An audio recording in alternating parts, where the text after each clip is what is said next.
Derrière les grands pilastres d'un monument historique de notre capitale se cache un trésor qui retrace le vécu de la Poste à l'île Maurice.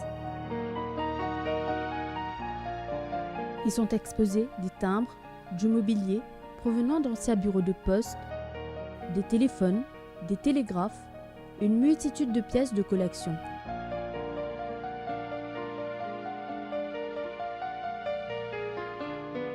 De quoi faire revivre le passé et de quoi faire baver plus d'un philatéliste. Ce voyage dans le temps et l'histoire vous invite à vous rafraîchir la mémoire, à faire une petite mise à jour. Suivez-nous jusqu'au musée de la Poste pour un parcours rempli de nostalgie et de découvertes. Le musée postal, il est créé en 1995, mais c'est en 2008 qu'il bouge l'icodicité dans l'ancien bâtiment plus en haut pour venir dans le nouveau bâtiment ici, qui en lui-même il y a un patrimoine. Donc il y a une fierté pour nous utiliser ce bâtiment-là, pour nous offrir au public mauricien et étranger le musée postal qui, comme on connaît, retrace aussi l'histoire du pays.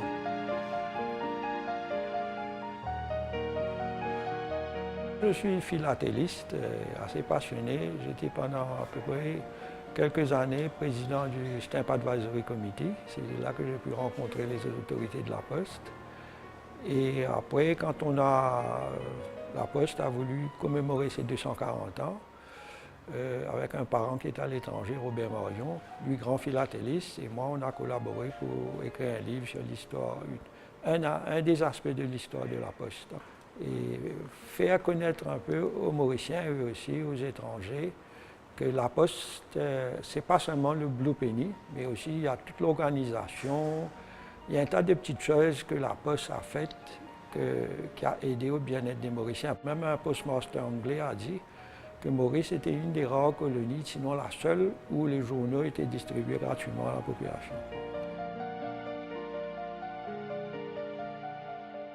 Le musée de la Poste, j'ai vu que ça a bien évolué. Il y a beaucoup plus de collections, de timbres et des fresques décorées, tout ça.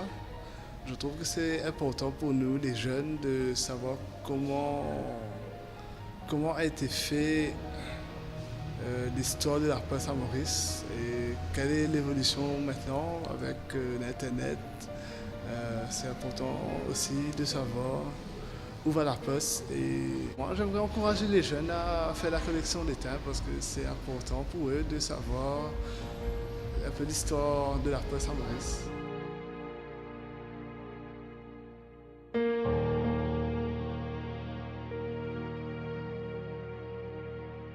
D'abord, musée postal de la Mauritius Post, ce qu'on appelle Postal Museum, il y a un intérêt spécial. C'est à partir de ce musée qu'on est capable de comprendre l'histoire même de nos pays. Mon propos aujourd'hui une attention spéciale à les enfants, parce que, bien sûr, quand on fait étudier au niveau primaire, on fait beaucoup l'histoire. Et si on a envie vraiment comprendre addition de tout ce qui nous besoin comprendre dans l'histoire, il est important qu'il nous vienne faire une visite au musée, nous pouvons trouver qu'il y a des partages de l'histoire de l'année en année. Au fait, ce musée-là, quand nous le référons en 2008, nous prenons une muséologie très moderne que nous entreprenons à l'intérieur de ce parcours. Et peut-être un aspect unique, c'est que nous aussi traduire tout les écrits importants en bande dessinée pour que les enfants, à vue d'enfants, peut-être nous lit là éventuellement, illustré par une bande dessinée et où le personnage principal c'est Sam le facteur. Nous faisons une visite au niveau de l'école, que d'ailleurs nous expliquer quand nous avons une World Post Day, comment une lettre, un parcours une lettre, l'importance de ces collections de lettres. Donc les enfants, nous visitons les enfants et nous créons un Digno Philatelic Club pour les enfants. Et nous rencontrons tous les années, nous faisons un échange de thèmes et là nous gardons avec l'histoire en même temps.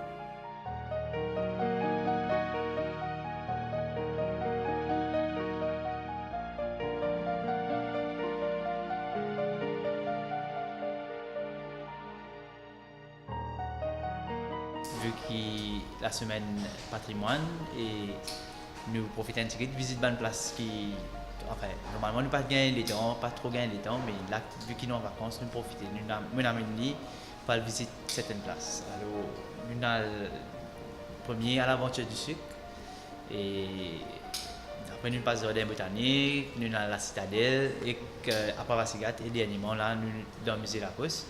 Alors, et le but c'est parce que je me suis fait faire 6e, et qui au moins pour aider dans son étude, pour lui connaître un petit peu plus de choses, enfin, connaît oui, mais pour lui, comment dire, gagner l'occasion, trouve quelque chose qu'il n'a pas trouvé tous les jours.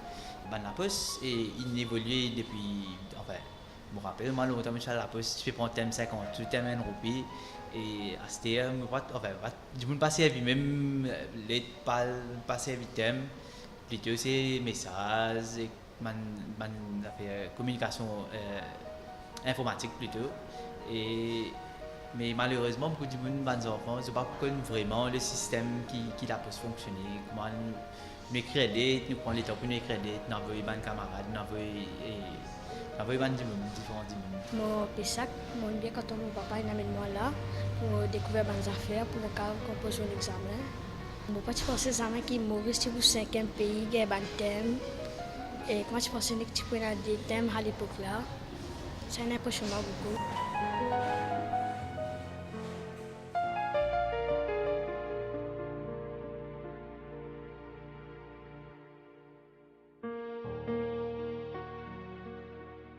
La communication a toujours existé. Hein. D'ailleurs, le parcours du musée démarre par un moyen de communication qui était là pendant l'époque hollandaise. Ça veut dire comment tu peux communiquer. Hein.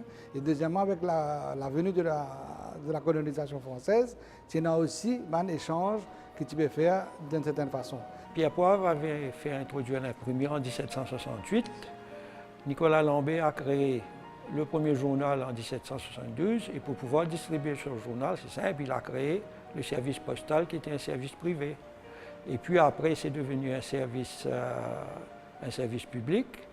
Mais comme je vous ai dit, il y a les distributions automatiques, la distribution gratuite des journaux et puis la dissémination du courrier.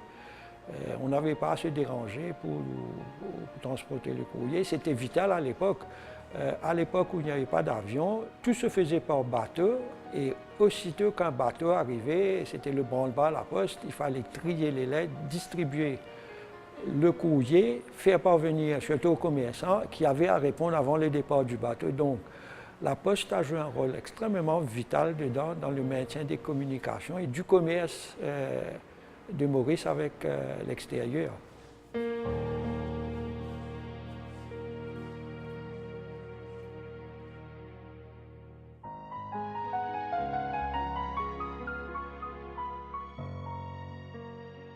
À partir de l'époque anglaise, quand il démarré en 1810, il reprend l'infrastructure postale. Mais c'est qu'en 1847 qu'on commence à émettre un timbre poste. Parce que le timbre poste est inventé par Rowland Hills en 1840. C'est le premier timbre qu'ils émettent en Angleterre. C'est ça le fameux penny black. Et ça a un parcours important dans le musée. Nous avons un original du penny black de 1840. Et ensuite, en 1847, nous avons la première colonie britannique pour émettre un thème dans le monde. Et 5e pays dans le monde pour émettre un thème. Donc, avec ce développement-là, le premier thème que nous émettons, tout le monde connaît, c'est The Red and Blue Penny, qui éventuellement, il trouve un erreur entre postpaid et post office. Donc, ce qui rend ce thème-là le plus cher, un des plus chers au monde, et bien sûr, il est rare.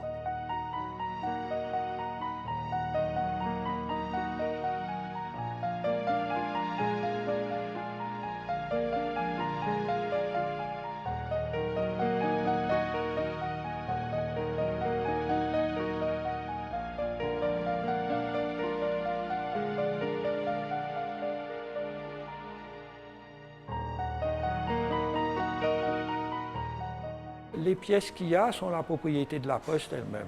Les thèmes eux-mêmes, la Poste les a vendus, elle n'est plus propriétaire, donc la plupart ce sont des collectionneurs.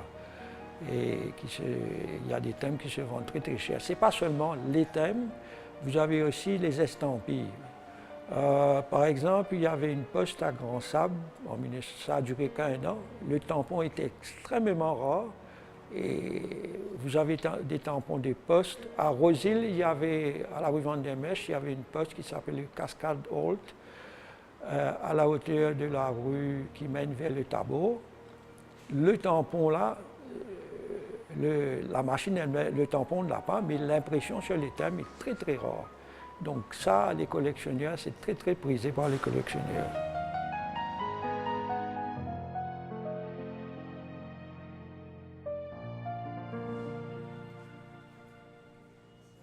Ensuite, finalement, les autres événements, comme l'introduction du train dans les années 1865, quand éventuellement, ça fait une révolution,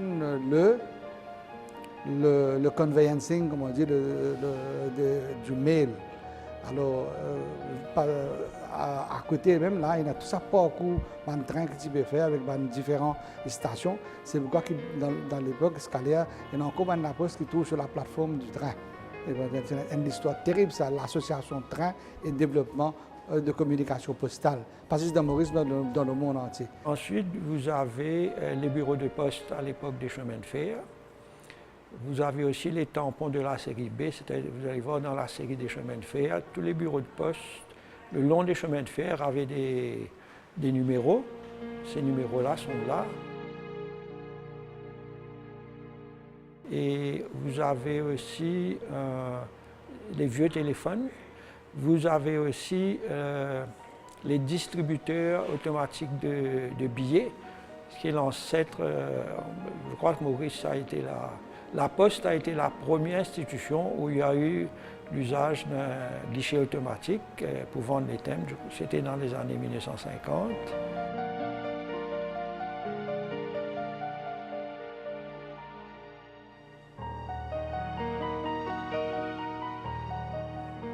Ensuite, il vient de côté aéropostal à partir de 1933, quand éventuellement l'avion rentre en jeu et le concept aéropostal là est encore vivant à scalaire, notamment. Chaque coup, il y a un grand événement dans le monde de l'aviation.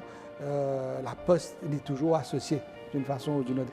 Donc, comme ça, il y a un grand événement éventuellement qui finit passer dans le pays, qui finit marqué par le saut d'un timbre poste. Il y a plusieurs grands événements de célébration qui fait. Et en même temps, maintenant, nous avons aussi un autre produit, à part de l'émission de thème et le first day cover, un special commemorative cover, qui si un jour, pas gagner des temps à plat, il y a une organisation pour gagner un thème, mais nous sommes capables de faire un special commemorative cover pour commémorer sur l'événement qu'on veut commémorer.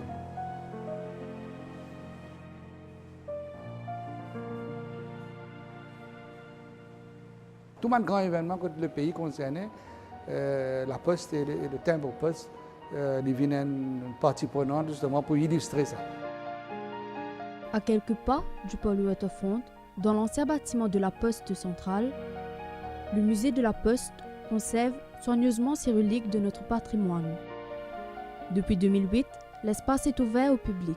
Un philatéliste vous y montrera les différentes périodes.